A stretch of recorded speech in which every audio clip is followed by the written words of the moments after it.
সুপ্রিয় দর্শক, আপনারা দেখছেন এসপিএন বাংলা টিভি। দেখুন ও সাবস্ক্রাইব করুন এসপিএন বাংলা টিভি, দেশ ও মানুষের কথা বলে। ওইখানে না পড়লে আপনারা কিন্তু বুঝতে পারবেন না যে পূর্ণিমা রাজ এত কম বয়সে এত গুরুত্বপূর্ণ ওইখানে লিখেছেন। পূর্ণিমা রাজের আগামী দিনগুলো আরো উজ্জ্বলময় হোক এই কামনা করছি। আর আমি কথা বাড়াবো না, এই জন্য আমি জানি অনেকে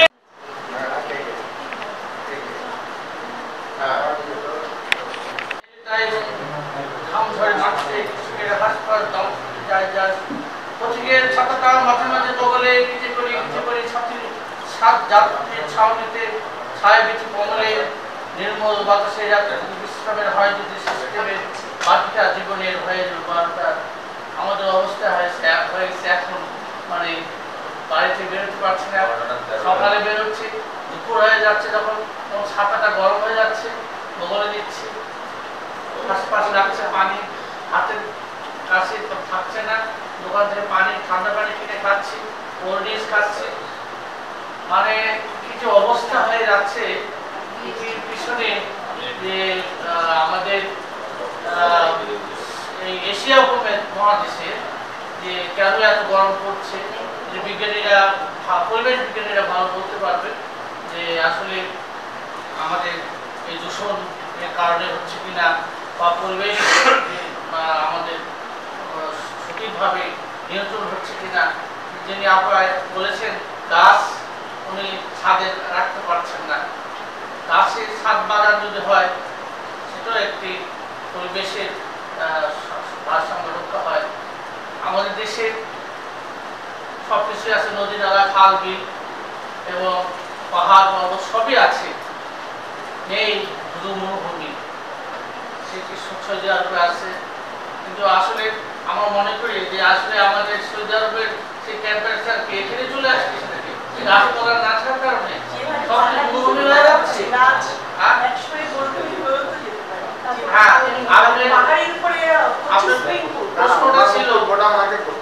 আপনার প্রশ্নটা ছিল কেন এরকম হচ্ছে, আমার প্রশ্ন চাই কেন আসলে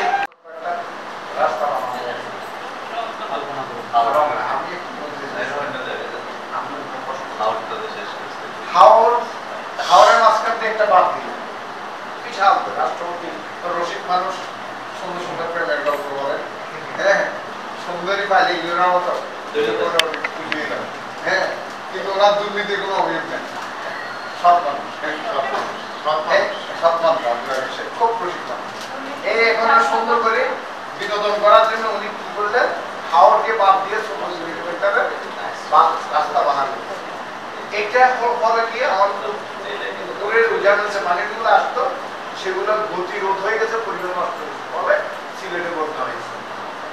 তিনি যদি আমাদের এক্সপার্টরা যদি ওনাকে বুদ্ধি দিতেন না, এটা এক্সপ্রেস হয়ে আকার উপর দিয়ে যাওয়া হোক, পানিকে রাস্তা দেওয়া হোক, তাহলে এই পরিবেশটা নষ্ট হচ্ছে।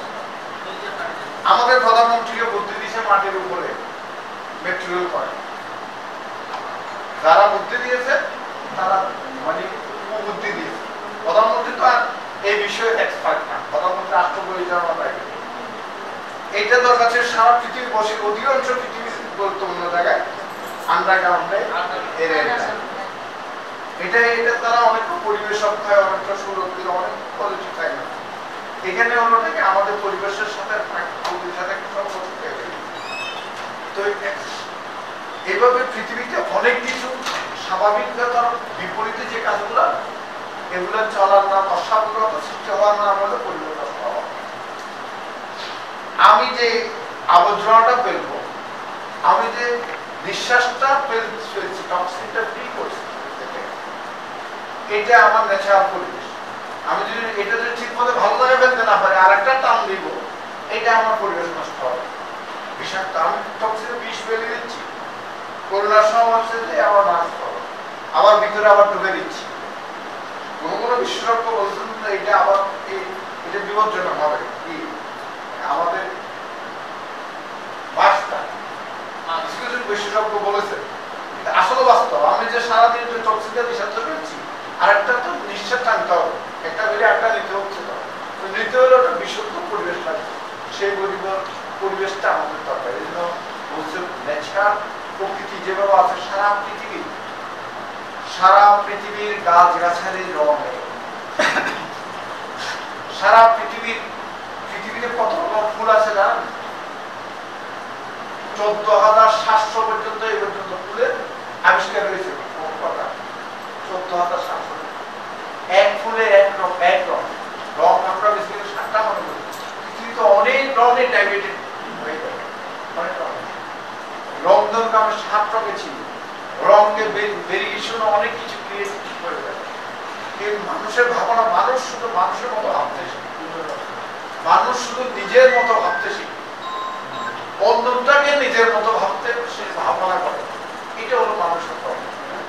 অন্যটা নিজেরটা রাতটা তার মতো ভাবতে দেওয়া হলে এটা ন্যাচারালিটি। আর জোর করে আপনার চিন্তাটা আমার মাথায় ঢুকাবো, আপনার আত্মা জোর করে আমার মতো হতে পারত না, এটা ন্যাচারালিটি নষ্ট হওয়া। এই কারণে আমাদেরকে পরিবেশকে ডক্টর সাহেব সভ্যতা ছিল, অনেক উন্নত মানের সভ্যতা ছিল বাঙালির, অন্য জাতিতে পারত না। আমরা সেই সভ্যতা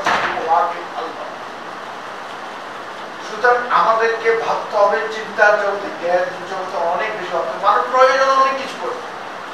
আলেকজান্ডার গ্রাহাম বেল তার প্রিয়তমার সাথে কথা বলার জন্য টেলিভিশন আসছে, তখন তার আত্মীয় স্বজনরা যোগাযোগ পত্র লেখা বন্ধ করে দিয়েছে। তখন বলছে যে না, আমি এমন আবিষ্কার করবো যেন প্রিয়তমার সাথে আমি কথা বলছি, এরকম আবিষ্কার করছি। আপনি ফেসবুক কেন আবিষ্কার হলো? ফেসবুকের মালিক কি নাম? জোকারবার্গের সাথে তার প্রিয়তমার কন্ট্রাক্ট বন্ধ হয়ে গেছে। সব কন্ট্রাক্ট বন্ধ হয়ে যাওয়ার পর বলে যে তার আত্মীয় স্বজনরা তাকে সব জায়গা থেকে রিচার্জ করে দিচ্ছে ফেসবুকের সাথে। তখন সে বলল যে আমি এমন একটি আবিষ্কার করবো যেটার দ্বারা তুমি আমাকে না দেখলে তুমি আর সামনে সামনে আজকে ভালো চিন্তা। আপনি পৃথিবীতে ইন্টারনেট আবিষ্কার হচ্ছে 1969 সালে। ইন্টারনেটের পরে ইমেল এসছে প্রযুক্তি যোগাযোগের জন্য, আধুনিক আপডেট। আপনি তারপর 1998-99 সালে গুগল আসছে। ফেজের ব্রেড নামে অক্সফোর্ড ইউনিভার্সিটির 2 জন ছাত্র পৃথিবীকে এমন একটি উপহার দিল যে আমরা এখন সারা পৃথিবী কোথাও যাইতে হলে আর কাউকে রাস্তা জিজ্ঞেস করতে হবে না, বাইরে যাবো রাস্তা কোথায়। এটা কেন বলবো? ওই 2 ছাত্র এক জায়গায় কেন ওরা তো মাথায় কেন নষ্ট হয়ে যাবে?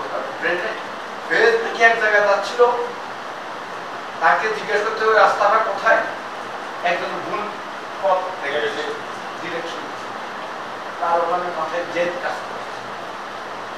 এবার আমরা তো আমাদের বাংলাদেশের মানুষগুলো বাদ, আজকে জাপানের মানুষগুলো সবগুলো সম্পদ, জনশক্তি আমরা জনশক্তির জনসম্পদ করতে পারছি না। কেন জানেন? আমাদের চিন্তার দৈর্ঘ্য। আমরা যেটাকে নিজেরটা মনে করি ওটা সেরা না, আমরা যেটা নিজেরটাকে শ্রেষ্ঠত্ব মনে করি, নিজের স্বার্থটাকে আগে করি। এটা হলো মানুষের জন্য সবচেয়ে পিছনে দেওয়া সম্ভব। জায়গার প্রায়োরিটি যদি কোথাও আপনি অন্যকে দিতে চান, অন্য কিছুতে প্রায়োরিটি দিতে চান, তাহলে পৃথিবীতে অনেক কিছুকে আপনি এগিয়ে থাকবেন। যারা কার্টেসি, বিনয়, নম্রতা শিখে নেন, তারা পৃথিবীকে সমৃদ্ধ কিছু উপহার দিতে পারে। যারা শ্রম দিতে পারে নাই, মনোনিবেশ করে নাই, তারা পৃথিবীতে কোনো উপহার, সমৃদ্ধ কোনো কিছু উপহার দিতে পারে। এই কারণে আমাদেরকে কালকের অধ্যায়টা করতে হবে শুধু সাহিত্য সংগঠন নিয়ে। শুধু আমরা এখন তো সাহিত্য না নিয়ে সাহিত্য দিয়ে ৩,৫০০ বছর ইতিহাস হয়েছে। আপনি আজকে বৌদ্ধিক ইতিহাস, প্রাচীন আবর্জনা থেকে একটা ডাস্টবিনে রাখে, কিন্তু আমরা দেখতে পাই যে আবর্জনা রাস্তাঘাটে বিভিন্ন জায়গায় ফেলে দিই। বায়ু দূষণের আরেকটা অন্যতম কারণ হচ্ছে আমরা দেখেছি যে অনেক বড় বড় আকারের গাছ কেটে গাছ আমাদেরকে অক্সিজেন দেয় আর আমরা কার্বন ডাই অক্সাইড ছাড়ি। এটা একটা বায়ু দূষণের অত্যন্ত, আমরা গাছ বেশি বেশি করে লাগাই। প্রত্যেকে যদি একটু গাছ লাগায় তাহলে